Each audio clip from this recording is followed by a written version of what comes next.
मेरा नाम मोहम्मद अदीब है। तकरीबन 52 वर्ष पहले मैंने अलीगढ़ मुस्लिम यूनिवर्सिटी से तालीम हासिल की थी। मैं इस वक्त मुखातिब हूँ अपनी अलीगढ़ की बिरादरी से और बिलखुसूस उन सारे सेकुलर हिंदू भाइयों से, और बल्कि जितने भी हिंदुस्तान के दानिश्वर इसको सुन रहे हैं, मैं उनके सामने अपनी बात रखना चाहता हूँ। मेरे अजीज़ों, मैंने चंद दिन पहले एक आवाज़ दी थी कि हिंदुस्तान में या दुनिया में भी जो मीडिया ने जो काम किया है, सबको मालूम है कि यहूदियों ने वेस्टर्न वर्ल्ड में मीडिया पे कब्ज़ा किया और दुनिया को जहन्नुम बना दिया। जब से 6-7 साल से आरएसएस ने मीडिया पे कब्ज़ा किया, मेरे मुल्क के पड़ाखे उड़ गए। इस मुल्क की सांझी विरासत जिस पे हमको नाज था, उस मुल्क को हमने अपनी कौम को बांटा था, इस्लामिक मुल्क थोड़ा था, सेकुलर मुल्क बनाया था। हमने जिना को ठुकराया था, गांधी को अपनाया था। आज उम्र की इस हिस्से में पहुंचकर कभी कभी ये ख्याल आता है कि कहीं गलती तो नहीं हुई। हकीकत ये है कि हमने अपनी सोच नहीं बढ़ाई, हमने सोचा नहीं, हम माजी में रहे, मुस्तकबिल का ख्वाब नहीं देखा, मुस्तकबिल का खाका नहीं बनाया। इस वक्त दुनिया में जो लोग काबिज हैं, उसमें मीडिया का सबसे बड़ा हाथ है।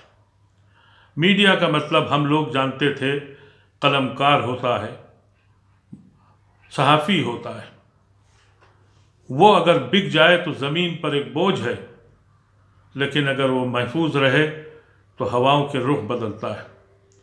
इन सब लोगों ने मीडिया पे कब्ज़ा कर लिया और हमारी मिल्लत ने कभी इसकी तरफ फिक्र ही नहीं करी। जब मैंने देखा कि एक सहाफ़ी वायर चैनल चला सकता है बहुत महदूद मसाइल से, और उसकी खबरें न्यूयॉर्क टाइम्स में और गार्जियन में छप सकती हैं, तो मुझे एहसास हुआ कि हम लोग कहाँ सोए हुए हैं। बिलखुसूस अलीगढ़ की दरगाह के वो तालिब इल्म उस ज़मीन से निकले थे जिन्होंने न जाने कितने मुदब्बिर, मुफक्किर, सहाफ़ी, साइंटिस्ट क्या और नहीं पैदा किए। लेकिन अब हमने क्या किया? हमने वहाँ से फजीलत करी, अपनी दुनिया बसाई, दौलत से मोहब्बत की, अपनी ज़िंदगी अपने आप जी के चले गए। याद रखिए, इंसान याद नहीं रखा जाता, अमल याद किया जाता है। हमने कोई अमल किया ही नहीं कि हमको कोई याद करे। इसलिए हमने ये फैसला किया और हमारे कुछ दोस्तों ने एक ट्रस्ट बनाया, उसका नाम रखा सवेरा, और उसमें हमारे साथी ट्रस्टी जो हैं प्रोफेसर त्रिपाठी, वो जेएनयू के, विपिन कुमार त्रिपाठी, वो जेएनयू के बड़े एमिनेंट प्रोफेसर और बहुत ही नोन गांधीनियन हैं।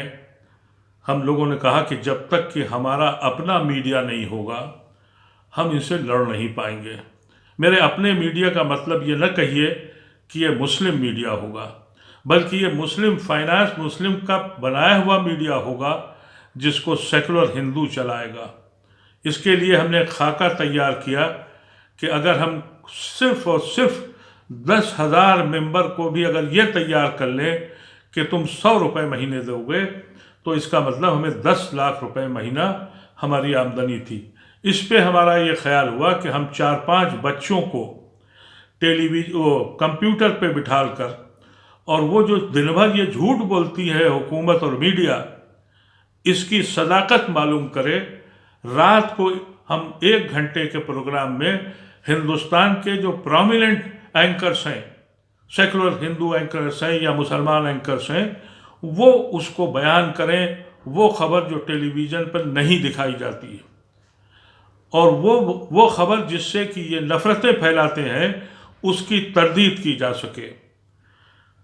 इसमें मैं बहुत मायूस था कि ये ऐसा होगा या नहीं होगा। आप यकीन कीजिए, जिस तरीक़े से मेरी कौम जागी और जो मुझे हौसला दिया, और मैंने ये फिर फैसला किया कि अब जब इतनी रकम आ रही है तो फिर मैंने जो चैनल्स ऑलरेडी नेशनल चैनल्स हैं उनसे निगोशिएशन शुरू किया और ये कहा कि हम आपके आवर्स खरीदना चाहते हैं, हमें आवर दे दीजिए, 1 घंटा या आधा घंटा हमारे पास जितनी शकत हुई पैसे की हम वो उनसे लेंगे। फ़िलहाल इनिशियली हम बहुत जल्द शुरू करेंगे संडे को एक दिन, जिसमें मुख्तलिफ सब्जेक्ट के लोग, अगर कोई फाइनेंस का आदमी है प्रोमिनेंट हिंदुस्तान में या हिंदुस्तान के बाहर का, उससे हिंदुस्तान की माशियत के ऊपर गुफ्तगू कराएंगे और कराने वाला कोई प्रोमिनेंट एंकर होगा, वो कितनी भी रकम लेगा हम उसको देंगे। इसी तरह से सोशल एक्टिविस्ट दूसरे जो प्रोमिनेंट लोग हैं उनके इंटरव्यूज़ पे देंगे, डिबेट कराएंगे और वो खबरें जो हमने हफ्ते भर चलाई हैं और उसके रद्दोमल जो हुआ है उसको उस पर दिखाएंगे। इसका मुझे जिस तरीके से सपोर्ट मिला उसमें मुझे बड़ा हौसला मिल गया। यकीन कीजिए, मैं तो ये समझता था कि हम सब बेहोश हो गए, हम सबको किसी की फिक्र नहीं रह गई। अभी भी कुछ लोग ऐसे हैं जो अभी भी साहिल पे बैठकर तूफान का नज़ारा कर रहे हैं, उन्हें एहसास ही नहीं हुआ है। वो समझते ये हैं कि ये कैसे किया जाएगा, ये तो करोड़ों का काम है। आप यकीन कीजिए, एनडीटीवी ने भी दूरदर्शन से 1 घंटे का स्लॉट लेकर उन्होंने चैनल पूरा बना लिया। इसी तरीके से आज एनडीटीवी पर बीबीसी का 20 से 25 मिनट का स्लॉट बीबीसी ने खरीद लिया है। हम क्यों नहीं कर सकते? इसीलिए हमने खाका तैयार किया, हम आपके सामने वो खाका रखना चाहते हैं। हम चाहते हैं कि ये चैनल जो है ये किसी का ना हो, ना मेरा हो, ना आपका हो, उन सब का हो। उन सेकुलर हिंदू भाइयों को भी मैंने सैकड़ों फ़ोन में रोज़ सुनता हूँ, मुझे मिलते हैं, मुझे एहसास दिलाते हैं कि अभी एक काम और बाकी है जो मेरे सुपुर्द अल्लाह तबारक तआला ने डाला है। मेरे कुव्वत मुझको देते हैं, तो उसमें अगर 100 फ़ोन मुसलमान भाइयों के आते हैं तो 25 फ़ोन 20 फ़ोन मेरे हिंदू सेकुलर भाइयों के भी आते हैं। उसकी वजह यह है कि वो भी आज उतनी ही मुश्किल में है। हमको जागना होगा। हम जो पैसे बढ़ते जाएंगे इसमें खर्च करते जाएंगे और इसको हम इस तरह से चलाएंगे कि जो प्रोफेशनल लोग हैं, और प्रोफेशनल लोगों की एक कतार लग गई है जो मुझसे कांटेक्ट करना चाहती है, उनको मैं इस बात का एश्योरेंस दे रहा हूं कि मैं जब इस काबिल ये ट्रस्ट हो जाएगा तो हम आपकी सर्विसेज लेंगे। और बहुत से ऐसे हैं जो शुरुआती तौर पर कह रहे हैं कि हम फ्री सर्विस देंगे। हमारा इनिशियल प्रोग्राम ये है कि फर्स्ट स्टेप में इंशाअल्लाह लॉकडाउन ख़त्म होते ही हम एक टीम बना रहे हैं जिसको हमने सर्च भी शुरू कर दी है, कह भी दिया है। वो नौजवान बच्चे कंप्यूटर के बैठकर और वो लोग जो कंटेंट है उसको तैयार करेंगे।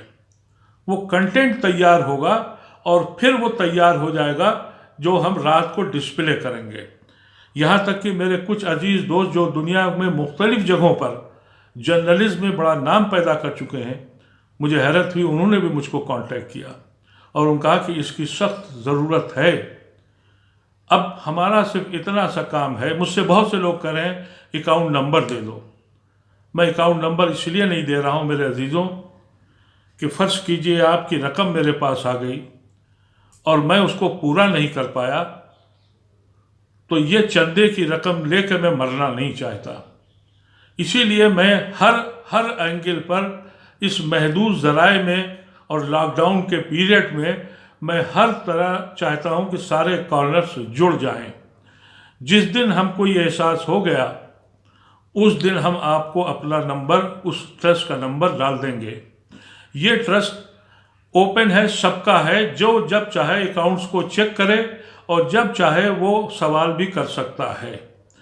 हमने एक फ़ैसला और किया हमारे साथियों ने बैठ के कि हम वो जो छोटे छोटे सोशल मीडिया पे काम करते हैं, उनके ज़राए महदूद हैं, उनकी आमदनी महदूद है, हमने दसियों लोगों से, मुख्तलिफ स्टेट के लोगों से जो अपनी अपनी स्टेट में काम कर रहे हैं, कि आपका जो सोशल मीडिया का नेटवर्क है उसकी अगर सही खबर हुई और बेहतर खबर हुई, हम उसको अपने चैनल पे दिखाएंगे। और अगर हमने एक महीने में फ़र्ज़ कीजिए उनके 4 या 5 उनकी न्यूज़ को हमने फ्लैश किया उनके नाम के साथ, तो हम उनको अगर 20 से 25 हज़ार रुपये महीना दे देते हैं तो उन लोगों की एक एक्स्ट्रा आमदनी हो जाएगी और हमको उस गांव, खलिहान, खेतों से वो खबरें मिलेंगी जो टेलीविज़न पे नहीं आती हैं। दूसरा फ़र्क ये है कि हमको कोई रिपोर्टर नहीं रखना है। हम हर गांव, हर कस्बे, हर शहर से वो न्यूज़ पिक करेंगे और उसको पे करेंगे। और ये हमारा मकसद है। अभी मेरे पास बिहार के एक सीनियर जर्नलिस्ट जो एनडीटीवी में 26 साल से थे, उन्होंने कहा कि साहब इस वक्त बिहार बहुत अहम मसला है, हम वहाँ के लोकल टेलीविज़न से निगोशिएट कर रहे हैं, अगर हमारे पास पैसे आए तो हम वहाँ पर भी एक आवर ख़रीदेंगे और उन लोगों को इनकरेज करेंगे सोशल मीडिया पे। यकीन कीजिएगा, मुझे, आपको भी अंदाज़ा होगा, हिंदुस्तान में अब टेलीविज़न की क्रेडिबिलिटी ज़ीरो है। हम लोग अब सोशल मीडिया पे डिपेंड करते हैं। हमारा ये ख्वाब है कि हम इसको एक प्लेटफॉर्म बना रहे हैं। जितनी रकम आती जाएगी, हमसे लोगों ने कहा कि आपने 100 रुपये क्यों रखे हैं। मैंने कहा मैंने इसलिए रखे कि एक आम आदमी भी उसमें जुड़ने की कोशिश करे। 100 रुपये पाबंदी नहीं है, ये मिनिमम अमाउंट है कि आप हमसे जुड़ जाइए। न कोई हमको किसी तरह का इश्तिहार देगा, न कोई रईस ज़्यादा इसमें आएगा, इसमें हम सब आप लोग मिल के आएंगे। मेरी अलीगढ़ की बिरादरी से बिलखुसूस ये कहना है कि अगर आप अकेले दम पर लड़ लें तो यकीन कीजिए ये 10,000 नहीं, ये 1,00,000 मेंबर पर मंथ एक मीडिया हाउस चला सकते हैं जिसकी कमांड आपके पास होगी। मुझे ये भी सजेशन आया कि हम लोग पैसा जमा करें और चैनल के शेयर्स खरीद लें। मैंने कहा शेयर्स खरीद के क्या हमको ये पावर होगी कि हम उन मजालिम को दिखा सकें, हम ये बता सकें कि इस मुल्क की जुडिशरी सो गई है, हम ये बता सकें कि इस मुल्क की पुलिस दहशतगर्द हो गई है, हम क्या ये बता सकें कि इस मुल्क में आवाज़ उठाना जुर्म है, हम ये बता सकते हैं कि इस लॉकडाउन में मासूम बच्चे जिन्होंने मुल्क की हिफाजत और कॉन्स्टिट्यूशन को बचाने के लिए आवाज़ उठाई थी, वो देशद्रोहियों के नाम पर रोज़ पकड़े जाते हैं। हम क्या ये बता सकेंगे? इसलिए हम चाहते थे कि हम लोग इकट्ठे हो जाएं। लेकिन मैं आपको एक बात ज़रूर कहूँगा, मेरी मसरत का इल्म नहीं है, मैं इस कदर मुझे खुशी है कि मेरी कौम ने जो सोच मैं रहा था वो मेरी कौम भी सोच रही है। इसीलिए कहता हूँ ये रंग बहारे आलम है, क्यों फिक्र है तुझको साकी। महफूल तो तेरी सुनी न हुई, कुछ उड़ भी गए कुछ आ भी गए। हकीकत तो यही है। मैं आपसे खुदा हाफिज़ लेना चाहता हूँ, लेकिन इस बात के साथ बात मेरे दिल की याद रखना, मैं रहूँ या ना रहूँ। बहुत बहुत शुक्रिया।